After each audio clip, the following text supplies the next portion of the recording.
Welcome to the Cabral Concept, where board-certified naturopath and integrative health practitioner Dr. Stephen Cabral shares how he was diagnosed at the age of 17 with a life-altering illness and given no hope for recovery. It was only after studying and traveling all over the world did he discover how to combine ancient Ayurvedic healing practices with state-of-the-art naturopathic and functional medicine to fully rebalance the body and re-energize it with life. It's time to discover how to get well, lose weight, and finally feel alive again. And now, here's your host, Dr. Stephen Cabral.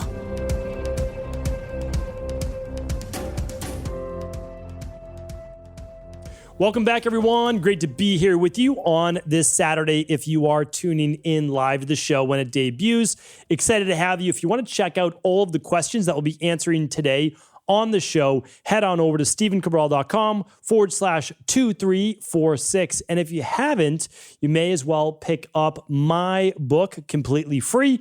Literally, we now pay for the book to be printed. You just pay for the shipping. That's over at stephencabral.com. And you can just go to 2346 for today's show notes. Really looking forward to getting into today's episode. Just opening up the document right now, pulling up the questions. We're going to pick back up on April 11th. And yes, I know we're nowhere near April 11th, but that is basically the lag in time. So we're about, 8-9 weeks or so. Yeah, about 9-10 weeks behind.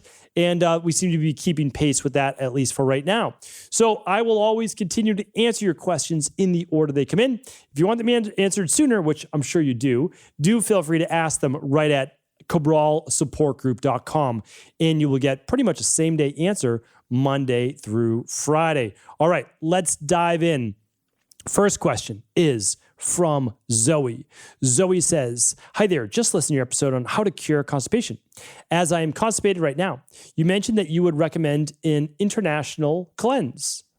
I didn't see the brand in the show notes. Could you please tell me which brand you recommend for that? Also, I've already purchased the 21-day detox. Should I do an intestinal cleanse first and then the detox? Or is it okay to just start with the detox?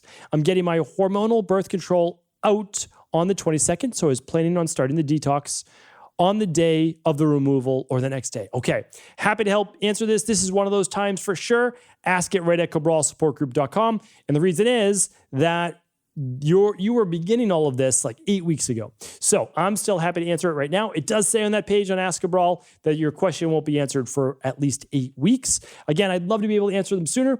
I'm just not able to right now. People have been asking. And so although I'm not able to do one-on-one consultations, I do oversee the entire Equalife team. And I will be coming out with a text consulting based program. So you'll literally be able, this is the first consultation-based paid program I'll be doing in forever. It's been a couple of years because I oversee thousands of appointments every single month with Equalife. So that's how I feel I can best help people. But I know there's people that want like same-day answers from me. So I am going to just work with about 30 people. That will come out in the future. You'll be able to find it at stephencabral.com. But I'm always going to answer your questions right here. So while you're doing the detox, you can do the intestinal cleanse at the same time.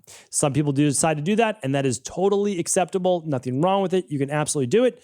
And to find the intestinal cleanse that we personally use, that I formulated, head on over to stephencabral.com/shop. And in the search box, just type in intestinal cleanse, and it will pop right up. All right. That's a 5-day intestinal cleanse. All right. Anonymous is up next. Dr. Cabral, by the time you answer this, I will have completed the CBO protocol and likely be continuing through the CBO Finisher. I'm currently beginning month 3 of the CBO and have experienced almost zero improvements in my constipation or trapped gas. I've been very diligent and followed the protocol exactly as recommended. I tried the intestinal cleanse on week 6 and experienced constipation and lack of motility in 2 years. Must say I've had over 2 years. And I took the binder in 4 capsules 3 times a day for 5 days with only 1 bowel movement. My question is, if protocol does not provide improvements, where do I go from here? What testing do you recommend? I did the HMTA and Stool Testing, lead to the CBO. Thank you. Okay, I'm happy to help, without a doubt. So what I recommend is this. If you are having this much constipation, we need to look beyond bacterial imbalances. And I've spoken about this before. So I've also said this on multiple occasions, but I know there's so many podcasts, but definitely check out the course I have on digestion, or check out my digestion podcast only. So the course you can find at stephencabral.com/courses.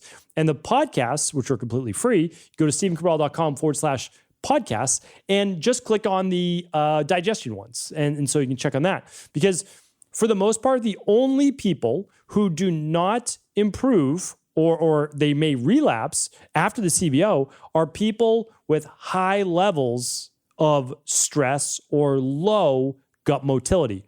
That means they have very slow transit time through the 21 feet of small intestine and the 5 to 6 feet of large intestine, their colon. And the CBO, or these things, are not meant to speed up that bowel motility. You speed up bowel motility by decreasing stress, improving parasympathetic nervous system response, by doing breath work, meditation, visualizations, biofeedback, neurofeedback, using nutritional supplements like Adrenal Soothe, calming magnesium, maybe some alkalizing vitamin C, ginger tea, activated B vitamins. So my recommendation is, all of these things are fixable. You have to understand is I get it. If you're not getting results right away, I totally understand. These things sometimes happen. It's not common, but it still sometimes happens. And that's because you're an individual, and individual cases, again, always, as we always say, may vary. So by working with a practitioner, they help you work through the variables. I was just on a call today with many of our IHPs, our integrative health practitioners. And I was helping them work through these types of variables, not this exact one, but remember, there's always an answer. You just have to be able to work through these variables, and hopefully at least that was helpful to get started. Thank you for writing it.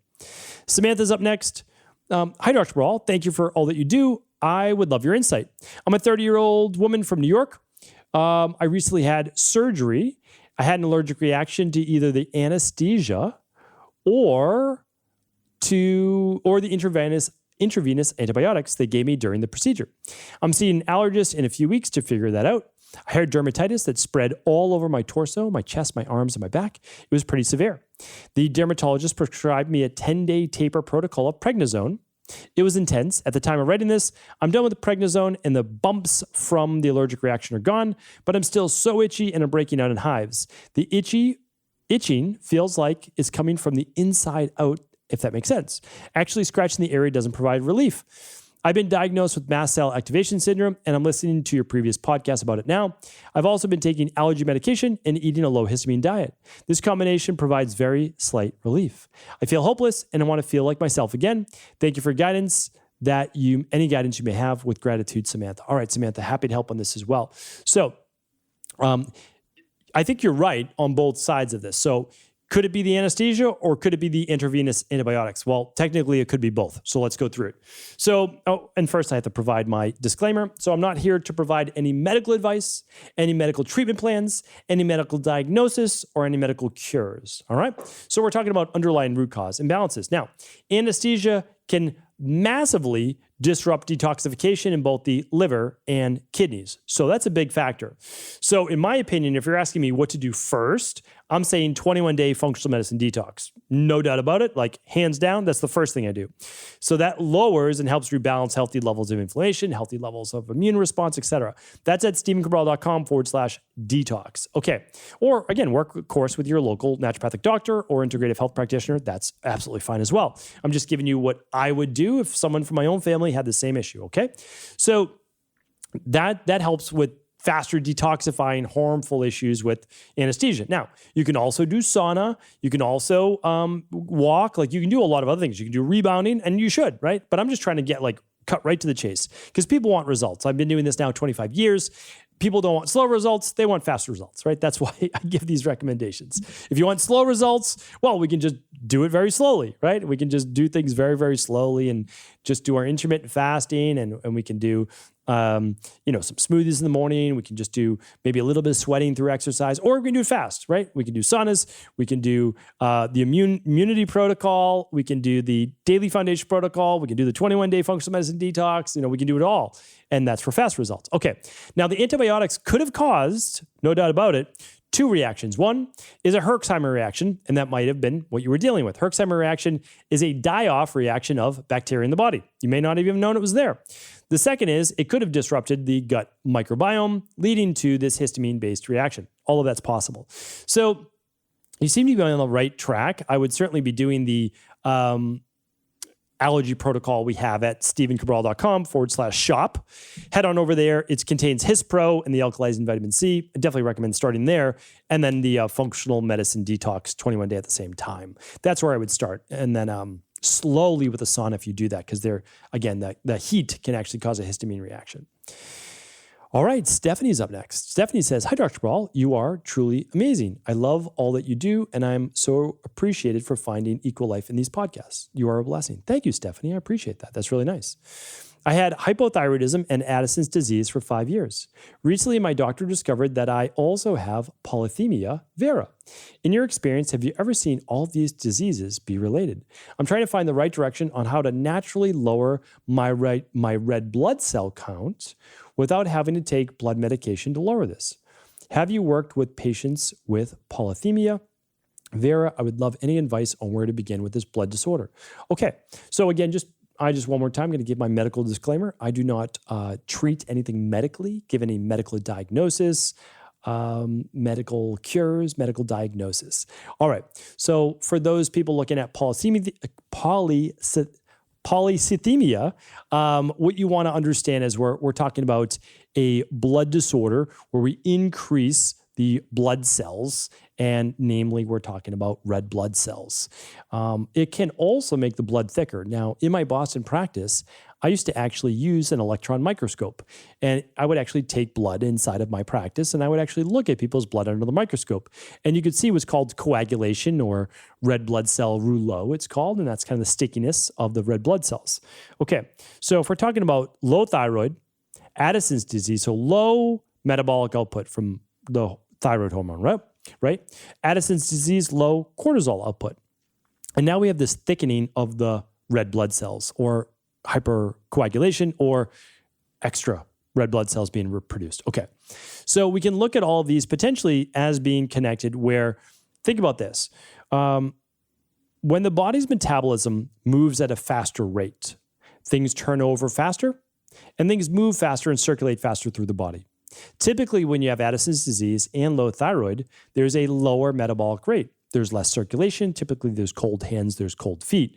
What I would be doing is I would actually be looking at what's the underlying root cause that's causing these factors to potentially happen.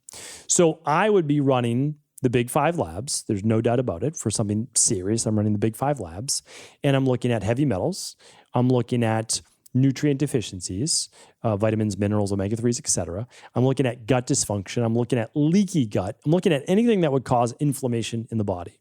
So that's where I would start, Stephanie, and hopefully that's a good place for you to get started. Those labs are at stevencabral.com/labs. And of course, you don't have to run them with us. You can run them with an IHP level 2 or your local naturopathic doctor. All right, 1, 2, 3, 4. And Cassie's up next. "Hi, Dr. Cabral. Thank you for all that you do for everyone here. It's appreciated by so many of us. Thank you, Cassie. I apologize that I can't read today either. That's funny. I have this anxiety rash that my doctor's labeled it as, but it happens with any heightened emotion, happy or sad, and when I'm nervous. It starts on my neck and moves to my chest, and when it's really bad, it goes to my arms. Splotches on my face can appear. Sometimes it's triggered. I totally understand. I'm going to read the rest of it, but I've seen this many, many times.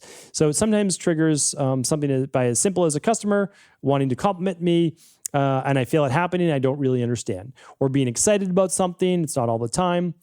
All right. So let me just give you the answer. So the way that this works isn't necessarily through food imbalances or food sensitivities or anything like that. It's an actual switch of the nervous system. So you are feeling the switch. So here's, you said, heightened emotionsness of happiness, of sadness, of nervousness, of anxiety, of feeling uncomfortable, maybe with a compliment, or you feel like people are looking at you. Like I've seen this a lot in my practice. And so what we're looking at is almost what we call dysautonomia, but not from the side that your body can't recover quickly from exercise or things like that. It switches really quickly to that sympathetic nervous system, right? You see this dilation of blood, boom, right away at the skin, at the surface of the skin.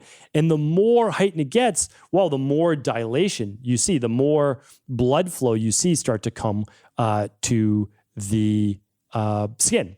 So what are we going to do? Well, we need to look at, there's a few things we need to do. So one is we need to work on the autonomic nervous system. They essentially all hinge around that. So what do we need to know? What we need to know is, why are you switching so much to the sympathetic nervous system dominance? So in this case, I would work on both the mind and the body. So for the mind, I would do meditation. I would do breath work. And the reason why I'm mentioning those two is that you are going to become more aware of your autonomic nervous system, and not really the autonomic nervous system, but you're going to be more aware of at least the peripheral nervous system, the way that your body responds to stress. And you might say, well, it's not really stressful. Well, it's a stressor in the body when you get it ramped up. And so I'm working on both mind and body. Again, binaural beats, meditations. You can find these things for free inside of our Iboan by Equal Life app. What else? I think we may even have some breath work in there, or if not, we're going to put some breath work meditations in there, or breath work biofeedback in there. So definitely you want to work on that part. Now, the other part would actually be looking at something like Adrenal Soothe and full spectrum magnesium and things that calm that sympathetic nervous system. So that's a good place to get started. If you were to run one lab, it would be the minerals and metals test. If you were to run two labs, it would be the minerals and metals and then the stress, mood, and metabolism lab. And if you were to run three, I would do the Candida metabolic and vitamins test. All right? All right. Let's get to one more question. This one is from Marlene. It says, my blood work showed high B12, but I don't supplement. How is this possible? All right. We've answered this B12 question many, many times. And what I want to share with you is this. There are people also taking liver capsules, which again, I'm not against, like beef liver capsules or glandulars or things that might also have high levels of B12. It's one thing to look at. It's not the only thing, but I've mentioned them on other shows. And so we can definitely link up those other shows as well, especially if you even want to ask this right inside of cabralsupportgroup.com. Another factor is that it's showing, so here's the interesting thing, and this is why it's so important. That's why I recommend running methylcobalamin. You can run methylcobalamin, comes with that Candida metabolic and vitamins test that I was telling you about, because it shows what vitamin B12 is actually being used. Because if you have high levels of B12 in your blood, it does not mean that it is actually being used. It means it's available, but it doesn't mean that the body's using it unless you run methylcobalamin. So again, this is why I really want people to begin to look deeper in their health, start to look at functional medicine lab testing. It is a game changer. It's a life changer. And then you also want to look at cofactors. Like, okay, you might have, so that's why like B12 by itself is not as interesting, exciting, especially if you're not taking any supplements, because you could say, well, did you have a lot of B12 the other day? Maybe. Maybe. But you want to look at your complete blood count, because when you start to look at things like your hematocrit and means corporal and other ones as well, you can start to say, okay, how oxygenated also are the red blood cells? Because the red blood cells need, I talked about this, I forget when it was. I do obviously a lot of shows, but you need iron, you need magnesium, you need vitamin C, you need copper, you need zinc, you need B12, you need B9, which is folate, you need B6. Like, that's how you oxygenate the cells. It's not always just low iron or low copper. It's other cofactors. So, how's the oxygenation of the red blood cells? So simply saying high B12 without supplementation, yes, typically I would say, well, you might be getting a food-based product that's fortified with B12. You might be eating a high B12-based food, although there's not like a ton, right? And so that's what I would look at first. That's how I would look at it first. If you're not taking any supplements, that's what I would look at. And then ask the follow-up for sure at cabralsupportgroup.com, because I have lots of other podcasts on elevated reasons for other elevated B12 reasons as well. So hopefully that was helpful. All right. I'm going to practice my reading, and I'm going to be back tomorrow answering more of your questions. Thanks so much, everyone, for tuning in. I appreciate you. Have a great rest of the weekend. I want to sincerely thank you for your support of this podcast. I couldn't do it without you, and I mean that. I truly do. I also want to make sure you knew that we now have multiple ways for you to find your answers to the most difficult health, wellness, weight loss, and anti-aging questions.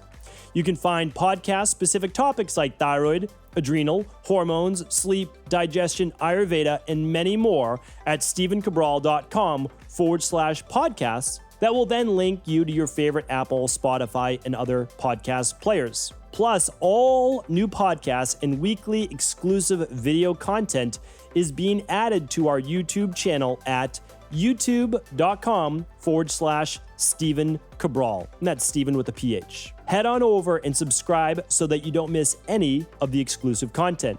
Lastly, if you've ever found any of my podcasts or books to be helpful, I would really appreciate it if you could leave a review on iTunes or your favorite media player for the podcast.